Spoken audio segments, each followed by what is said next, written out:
gostaria de discutir aí um pouco a respeito do corredor logístico do Arco Norte, né, que tem sido a grande menina dos olhos aí, né, na área de logística, né, um corredor que tem ganhado bastante destaque, tá, em termos de volume, né.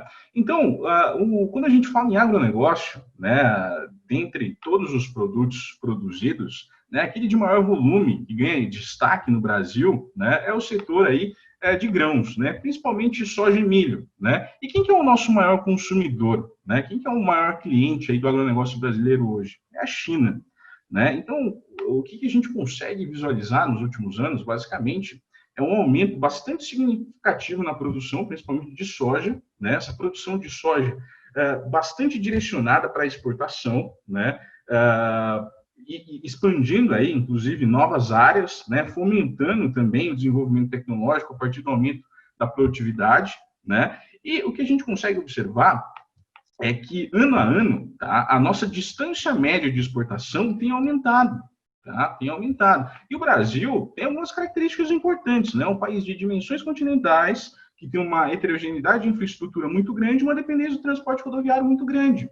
Isso acaba, de certa forma, tirando a competitividade nossa dentro do cenário do mercado internacional, né?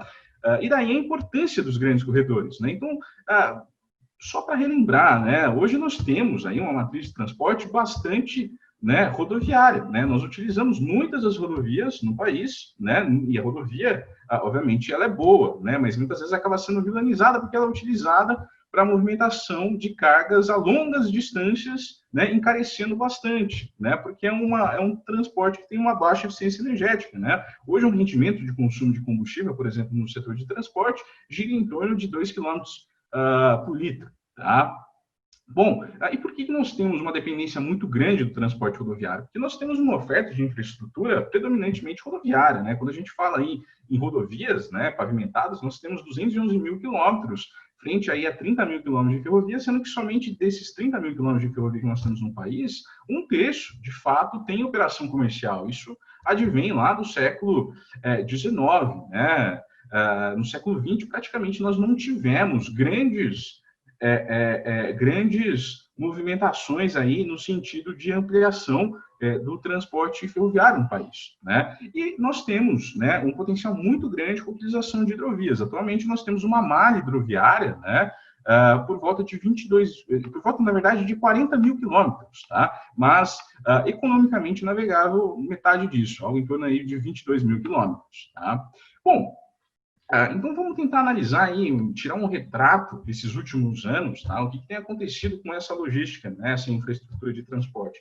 Basicamente, tá? Em 2010 para 2019, a nossa produção de grãos, aqui soja e milho especificamente, ela quase duplicou, teve um aumento bastante significativo, né? Basicamente, aí, sendo impulsionada por uma demanda cada vez maior da China para a parte de soja e também uma demanda cada vez maior do mercado doméstico para a parte de milho. Tá? Então, em 2010, basicamente, né, quase 18% de toda a produção de grãos no país, ela era movimentada por ferrovia, tá? Enquanto que 5,4% por hidrovia. O que aconteceu nesse período de 2010 para 2019? Então, nós tivemos um aumento, né, tímido, né, dessa participação ferroviária no transporte de grãos, tá? Isso passou para 23%, tá? Ou seja, a infraestrutura ela não conseguiu acompanhar, tá? Em alguns momentos aí a produção de grãos, né? Enquanto que para o setor hidroviário nós tivemos aí mais do que uma duplicação na movimentação hidroviária, passando de 2010 uma movimentação de 5,4% para atualmente aí 2019, né? Para quase 20% em termos de produção de grãos, né? Ou seja, para a gente diversificar a nossa matriz de transporte, ganhar competitividade, reduzir custo, reduzir emissões de gases de efeito estufa, nós precisamos diversificar mais a nossa matriz de transporte a partir de que a nossa infraestrutura de transporte cresça mais do que a nossa produção, né, de grãos, né, a nossa produção do agronegócio como um todo. Tá? E o que tem ganhado destaque, né, nesse sentido tem sido aí o Arco Norte. Tá? Então, esses são os principais corredores do Brasil, né, os principais fluxos logísticos, aí, principalmente destinados para a exportação, né, Então, o Arco Norte, ele é um complexo, tá, ferroviário, hidroviário, portuário, rodoviário, né, envolvendo tanto, né, portos da região norte quanto nordeste, né, a partir da região, especificamente ali, de Mato Grosso, Tocantins, né, para terminais importantes hidroviários, Itacutiara, Santarém, Barcarena, São Luís, dentre outros portos também, tá? Bom, nesse sentido, né, o que nós temos observado aí em relação ao setor, às exportações dentro dos corredores, né? Então, pelo gráfico que vocês conseguem visualizar da esquerda, tá? Nós temos aí a exportação de grãos, tá, ao longo desses últimos anos, desse período de 2010 a 2019, segmentado aí por corredores logísticos de exportação. Então, basicamente, tá, nós observamos aí que o corredor, né, sudeste, envolvendo aí especificamente o Santos e Vitória, tá? E o sul, envolvendo aí os portos de São Francisco do Sul, Paranaguá e Porto de Rio Grande, eles são aí os principais em termos de movimentação, né? Desde sempre, né? Os principais corredores de exportação de produtos industriais, né? Embora aqui a estatística seja somente de grãos, tá? E a partir de 2015 começa a ganhar bastante relevância as exportações aí do Arco Norte, envolvendo todo o complexo, né, da região norte e mais São Luís, tá? Né, a partir em 2019, por exemplo, essa participação do Arco Norte ela atingiu 30% dentro do total de exportação aí, do país, né? Um volume bastante significativo, tá? E aqui uma série de perguntas, né, que são interessantes. Bom, primeiro, tá? O Arco Norte vai roubar carga, né,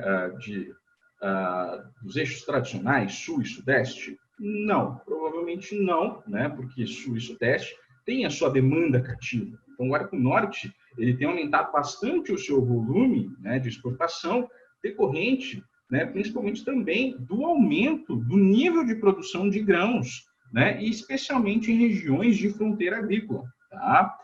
Embora, obviamente, aí, que esses corredores tradicionais do sul e sudeste eles estão muito próximos à sua capacidade operacional, enquanto que o Arco Norte tem aumentado ano a ano a sua capacidade operacional para fins de exportação. Tá?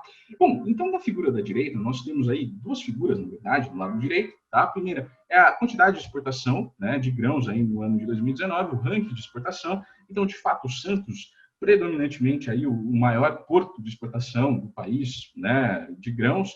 Logo na sequência, Paranaguá em segundo lugar, terceiro lugar, Rio Grande, e aí sim nós temos aí os portos do Arco Norte. Então, São Luís, em quarto lugar do país, Belém em quinto lugar, Santarém em sexto lugar, e aí Manaus, tá, em nono colocado aí no ranking em geral, tá? Em termos de exportação relativa dentro do Arco Norte, nós temos aí uma maior exportação, né? Na verdade, assim, empatado, né? São Luís e Belém, tá? Na sequência aí Santarém e Manaus, tá? Bom, e o que está acontecendo, né? Por que o Arco Norte está exportando tanto? Tá? Um dos principais motivos diz respeito aí aos fortes investimentos no setor hidroviário no país, principalmente na região norte. Né? Então, a região norte já é cativa em termos de hidrovias, em termos de rios. Né? Então, nesse sentido, uma série de investimentos tem sido realizado para promover uma capacidade maior no transporte hidroviário, bem como, né, investimentos em terminais hidroviários e portuários. Né? Então, nessa figura, nós conseguimos analisar aí, né, o nível de movimentação hidroviária no Arco Norte, né, envolvendo aí especificamente os estados do Amazonas, Pará e Rondônia, né, ao longo dos últimos anos, para a movimentação de grãos. Né? Então, nós conseguimos perceber aí que a partir de 2015, 2016, tivemos uma grande inclinação, né, nas movimentações hidroviárias que propulsionaram, né, as exportações aí de grãos no Brasil por esse importante corredor. E quais têm sido os terminais aí, em termos de capacidade de movimentação mais expressivos, né, dentro desse corredor? Né? Então, em primeiro colocado, vem Itaituba, tá, com uma capacidade movimentada no ano de 2019, tá, por volta de 10 milhões de 10 milhões de toneladas, tá? Logo na sequência, Barcarena também empatado ali, 10 milhões de toneladas. Na sequência, Porto Velho, uma movimentação de 7 milhões de toneladas por ano, né? Santarém, quase 6 milhões de toneladas, e Taquatiara, aí, quase 5 milhões de toneladas. Tá? Bom, nesse sentido, quanto que custa a nossa logística para exportação? Né? Dado que nós participamos de forma ativa de uma cadeia de suprimento global, em termos do agronegócio, um dos maiores fornecedores de produtos agrícolas e alimentos do mundo, né? Nós temos uma estrutura bastante elevada em termos de custos logísticos. Tá? Então, essa figura ilustra muito bem aí para um corredor específico, né, Mato Grosso-Santos, o percentual do custo logístico, tá, dentro do preço do produto no porto. Tá? Então, percebam que existe uma grande sazonalidade ao longo do tempo. Né? Mas, de forma geral, pegando ali para o ano de 2019, tá? O impacto do preço do frete, especificamente dentro, né, desse preço de comercialização, de entrega no produto, é na ordem aí de 20%, né, de 20% a 30%. Aí você tem ainda mais o transporte rural, que acontece das fazendas até os armazéns, que envolve uma determinada parcela. Aí você tem também, né, o transporte ali, a tarifa de armazenagem, que é algo em torno de 3%, 4%, né, desse impacto no preço de comercialização. E aí você tem também a tarifa portuária, tá? Que também tem a sua expressividade. Tá? Bom, nesse sentido, né, comparando aí agora, quanto que custa, tá, colocar a nossa soja, né, na China, por diferentes corredores logísticos. Tá? Então, essa foi uma análise realizada para o corredor do Mato Grosso, né, especificamente utilizando diferentes logísticas. Né? Uma primeira logística é pelo Arco Norte, especificamente utilizando o corredor hidroviário de Itaituba. Tá? Uma segunda alternativa, utilizando aí o corredor de exportação por Santos, puramente rodoviário, uma operação unimodal, e, por fim, o corredor sudeste multimodal, envolvendo a integração de rodovia com ferrovia, ou seja, né, a movimentação aí, de grãos, né, de soja até o terminal de Rondonópolis, seguindo aí até o porto em Santos. Nesse sentido que a gente consegue ver, tá? Que o custo total, tá, para colocar essa soja até o porto de Xangai, na China, utilizando o Arco Norte, tá, para o primeiro de acordo com os dados aí do Exalc Log, foi na ordem de 92 dólares por tonelada. Para o Sudeste, né, rodoviário, para Santos, puramente rodoviário, esse custo médio, tá, foi de 103 dólares e 83 centavos por tonelada. Tá? E utilizando aí o corredor multimodal, né, com a integração de ferrovia, obviamente, ele foi aí mais competitivo que o puramente rodoviário, né? Só que um pouco mais caro do que o Arco Norte. Então, o Arco Norte tem ganhado cada vez mais espaço em termos de redução dos custos logísticos para a exportação, né? Então, uma vantagem competitiva nesse primeiro trimestre para colocar essa soja na China, né, já considerando o transporte marítimo, né, o Arco Norte aí teve uma vantagem na ordem de quase 12% em relação ao eixo tradicional puramente rodoviário e uma vantagem competitiva na ordem de 6% em relação aí ao transporte multimodal utilizado pelo corredor de Santos. Tá? Bom, e aqui é interessante notar o seguinte, né, que ano a ano, né, tem aumentado cada vez mais, né, a competitividade do corredor aí do Arco Norte, envolvendo especificamente o eixo da BR-163 até Itaituba, né, Miritituba, em decorrência, né, especificamente aí, das melhorias das condições viárias, né, e também, né, do próprio crescimento de infraestrutura naquela região, tá? Bom, nesse sentido, é importante também comentar a respeito aí dos terminais. Tá? No Brasil, nós tivemos aí em 2012, 2013, um importante marco regulatório no setor de portos, que possibilitou, tá, a criação de terminais de uso privativo por parte das empresas para prestar serviços para terceiros, né? Ou seja, atuar como se fosse um porto, tá? Só que tem um terminal fora de um porto organizado. A partir de 2012, 2013, o número de terminais de uso privativos no país cresceu exponencialmente, né? Então, hoje, nós temos aí algo em torno de 144 terminais de uso privativo, né? Esse crescimento do Arco Norte está muito associado também a esse marco regulatório, né? Que possibilitou a criação de terminais de uso privativo nessas regiões do norte, né? E nessa região do norte, especificamente em algumas águas, né, você tem a possibilidade aí de ter áreas, né, que apresentam uma profundidade maior, né, dentro dessas águas do que os corredores tradicionais. Tá? E isso é muito importante no transporte marítimo, porque você possibilita a atracação, tá, de navios de grande porte, trazendo aí a chamada economia de escala no transporte marítimo. Tá? Então, tipicamente, o Brasil movimenta muito aí, utilizando navios do tipo Panamax. Agora, alguns terminais, tá, são possíveis aí utilizar outros tipos de navios de maior porte, tá?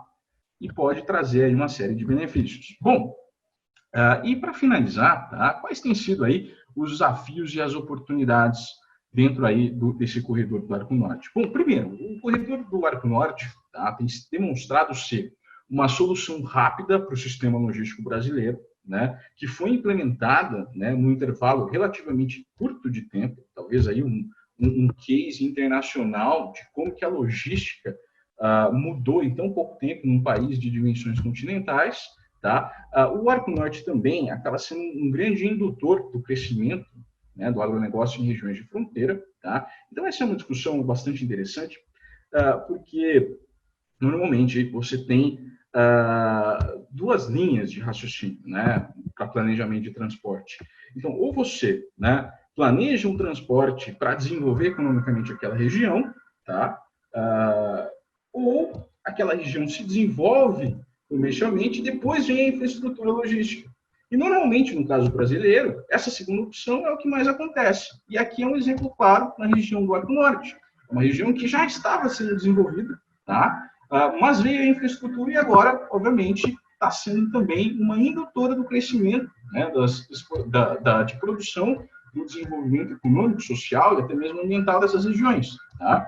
Bom, acaba também sendo um importante caso para a redução dos custos logísticos de exportação, tá? Porque você, conforme apresentado, é mais uma solução logística, é mais aí um caminho a ser seguido, né? Uma alternativa aí para os embarcadores, né? Está muito amparada, tá? Num crescimento utilizando a multimodalidade, né? Ou seja, uma dependência cada vez menos do transporte rodoviário. Claro que ele é extremamente importante, vai continuar existindo para fazer a movimentação até os terminais, só que reduzindo a distância transportada, e aí o que traz essa grande competitividade para a redução dos custos logísticos e outras externalidades, também como redução das emissões. Tá? E o que é mais interessante, né, é que essa região do Arco Norte, ela tem ganhado aí inúmeros projetos de infraestrutura. Né? Nós temos aí uma série de empresas interessadas em projetos na área de transporte. Né? Então, nós temos aí um projeto importante que está em discussão, que é a Ferrogrão, que pretende conectar, né, a região norte do Mato Grosso até o terminal de Itaituba, no Pará, por ferrovia. Né?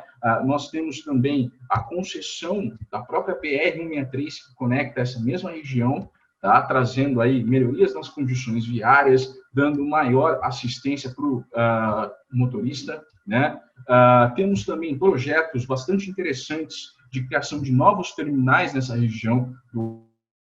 E temos uma discussão importante, tá? Que é a expansão, né, da Malha Norte hoje, da Rumo Logística, até a região norte do Mato Grosso. Né? Então, o que a gente tem observado? Que, especificamente, esse corredor tem se tornado uma região aí de grande concorrência em termos de corredores para movimentação e exportação no país. E fomentar essa concorrência de corredores, né, é uma relação ganha-ganha para todos, né, porque com o aumento da concorrência você tem uma redução dos custos logísticos, né, porque esses agentes vão brigar aí para conseguir carga, né, você tem um aumento na qualidade do serviço prestado para os embarcadores e, consequentemente, né, você tem uma melhoria na competitividade do setor aí do agronegócio e da economia como um todo.